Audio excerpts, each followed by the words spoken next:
Halo anak-anak, Assalamualaikum warahmatullahi wabarakatuh. Kita berjumpa lagi di pelajaran seni budaya.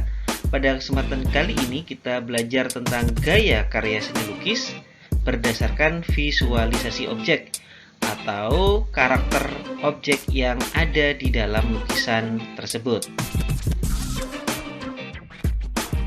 Adapun kategori visualisasi objek karya seni lukis ada 3. Yang pertama adalah representatif, kemudian deformatif, dan yang terakhir adalah abstrak. Yang pertama adalah representatif. Representatif ini di mana lukisan menampilkan keadaan alam dan kehidupan manusia sebagaimana apa adanya. Tidak ada perubahan dan tidak ada modifikasi di dalamnya. Berikut adalah contoh objek representatif di dalam lukisan, yaitu lukisan pemandangan. Nah, kalian bisa identifikasi di dalam lukisan ini bahwa pohon, aliran sungai, dan juga pegunungan dilukiskan apa adanya, sebagaimana mata kita melihat.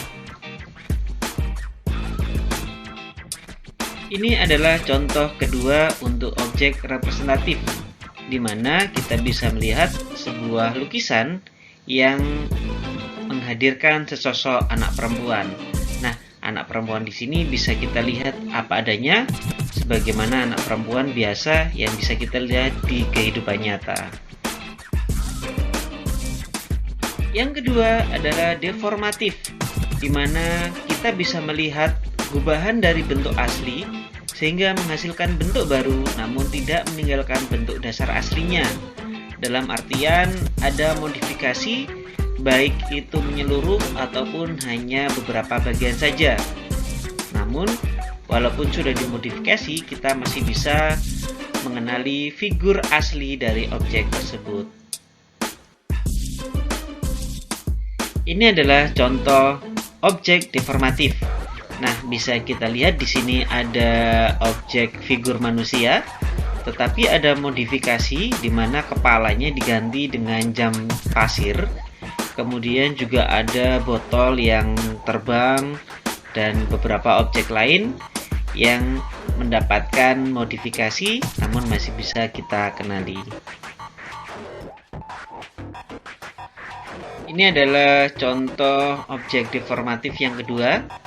Bisa kita lihat sebuah atau seekor burung ya, tetapi dia tidak digambarkan secara naturalis, tetapi dia digambarkan menggunakan bidang-bidang geometris. Nanti akan kita kenal dengan istilah low poly object. Adapun visualisasi objek yang ketiga adalah abstrak, di mana pada karya seni lukis ini menampilkan visualisasi-visualisasi yang terbebas dari objek figuratif. Terkadang kita harus menggunakan pemahaman yang mendalam untuk memahami karya seni lukis abstrak ini, karena objek yang ditampilkan kadangkala tidak akrab dengan mata kita. Nah, berikut ini adalah contoh karya lukisan abstrak, di mana pada karya seni lukis ini kita tidak bisa menjumpai objek-objek yang biasanya kita jumpai di kehidupan nyata, sehingga kita memerlukan pengamatan yang sangat mendalam pada karya seni lukis jenis abstrak ini.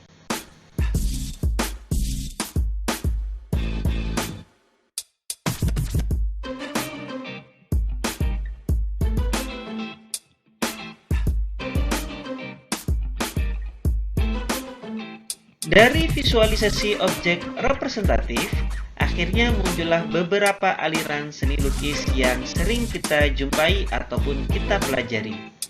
Di antaranya adalah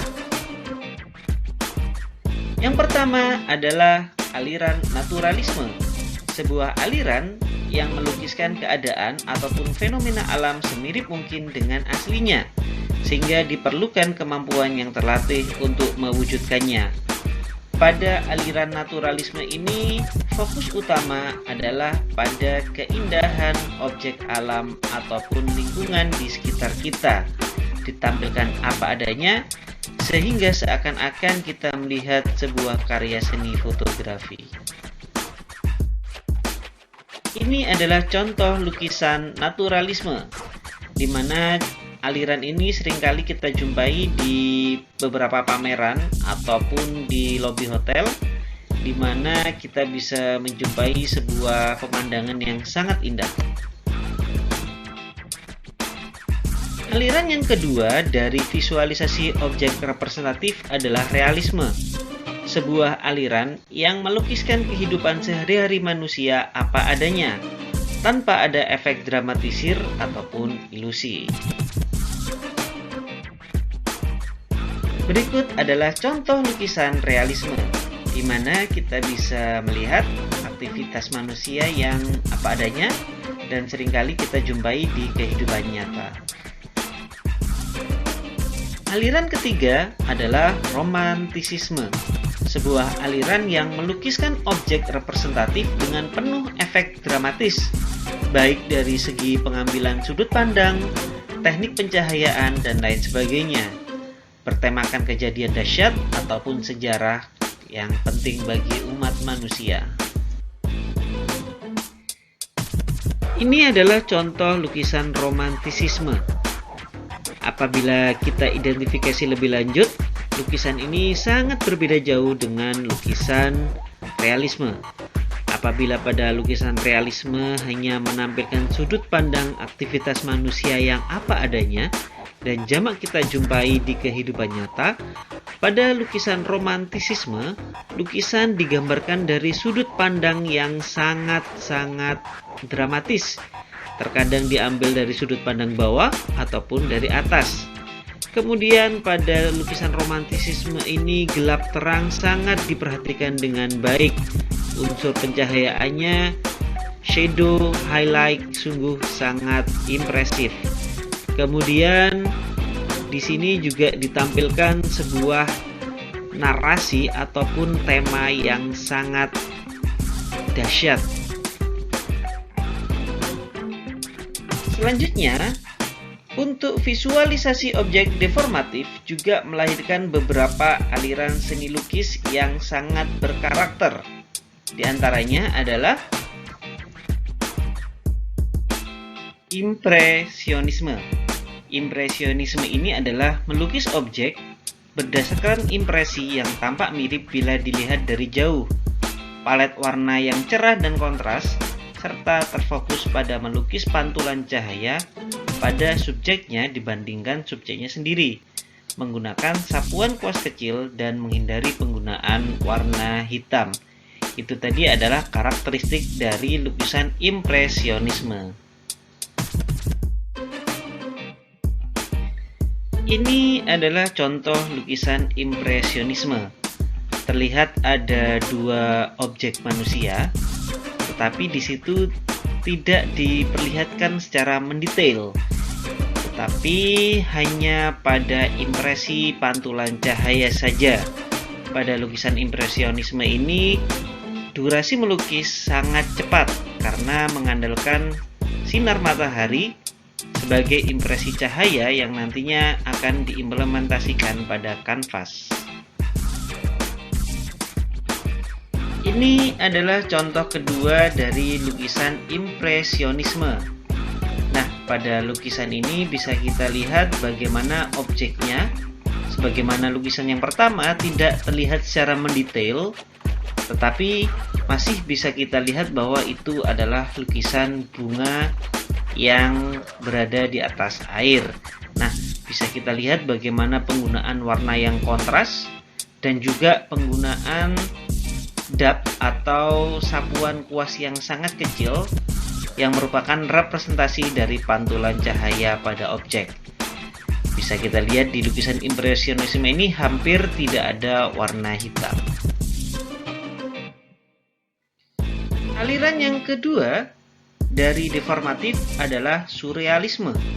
Aliran yang menghadirkan kontradiksi antara mimpi dan realita menjadi nyata ke dalam gambar yang memperlihatkan objek nyata dalam keadaan yang tidak mungkin terjadi, seperti di dalam mimpi atau alam bawah sadar manusia. Ini adalah contoh lukisan surrealisme, di mana di situ ada deformatif antara binatang yang dimodifikasi dengan kepala manusia. Ini adalah contoh lukisan kedua dari aliran surrealisme karya Salvador Dali yang sangat populer dan sangat ikonik menampilkan aliran surrealisme. Aliran yang ketiga adalah kubisme, aliran seni rupa yang memuat beberapa sudut pandang dari suatu objek atau figur dalam satu gambar yang sama, sehingga menghasilkan lukisan yang terfragmentasi dan terdeformasi. Aliran ini juga seakan memecah gambar melalui penyederhanaan objek sehingga menyerupai bentuk geometris. Berikut adalah contoh lukisan kubisme, di mana di situ ada objek manusia yang sedang memainkan alat musik, tapi digambarkan dengan bentuk-bentuk geometris. Aliran keempat adalah ekspresionisme, aliran seni rupa yang menonjolkan ungkapan dari dalam jiwa. Ekspresionisme lebih mementingkan ekspresi dan individu seniman dibandingkan dengan peniruan alam. Berikut adalah contoh lukisan ekspresionisme. Pada lukisan ekspresionisme ini, lukisan dibuat dengan durasi yang sangat singkat karena untuk menjaga ekspresi dari sang seniman agar terjaga dengan baik dan juga stabil. Yang terakhir, untuk visualisasi objek abstrak juga ada beberapa, walaupun tidak banyak, aliran karya seni lukis. Yang pertama adalah aliran abstrak ekspresionisme, di mana aliran ini menggunakan ekspresi spontan untuk menciptakan karya abstrak. Hal yang berbeda dengan ekspresionisme sebelumnya, apabila pada ekspresionisme sebelumnya, objek figur masih terlihat bisa dikenali atau terlihat sangat jelas. Tetapi untuk abstrak ekspresionisme ini, objek yang ditampilkan hampir bebas dan tidak terikat oleh figur-figur tertentu. Ini adalah contoh lukisan abstrak ekspresionisme. Bisa kita identifikasi di sini, kita tidak akan menjumpai figur-figur yang bisa kita temui di dunia nyata karena bentuknya sangat bebas. Dan pada lukisan ini, sekilas sang seniman hanya seperti menciprat-cipratkan cat saja ke dalam bidang kanvas. Tetapi di dalam aktivitasnya tersebut, ekspresinya benar-benar dimaksimalkan. Aliran seni lukis dari visualisasi objek abstrak adalah abstrak formalisme. Aliran ini hanya menggunakan bentuk-bentuk dasar geometris seperti segi empat, persegi panjang, segitiga, ataupun hanya garis semata. Ini adalah contoh lukisan abstrak formalisme, sebuah lukisan abstrak di mana di dalamnya bisa kita jumpai elemen-elemen dasar seni rupa dasar seperti garis, bidang, warna, ataupun yang lainnya. Tetapi untuk menyusun karya lukis ini, sang seniman mencurahkan ekspresinya secara maksimal. Oke anak-anak, sekian untuk materi kita pada kesempatan kali ini tentang gaya seni lukis berdasarkan visualisasi objek. Kita berjumpa di materi selanjutnya. Sampai jumpa. Assalamualaikum warahmatullahi wabarakatuh.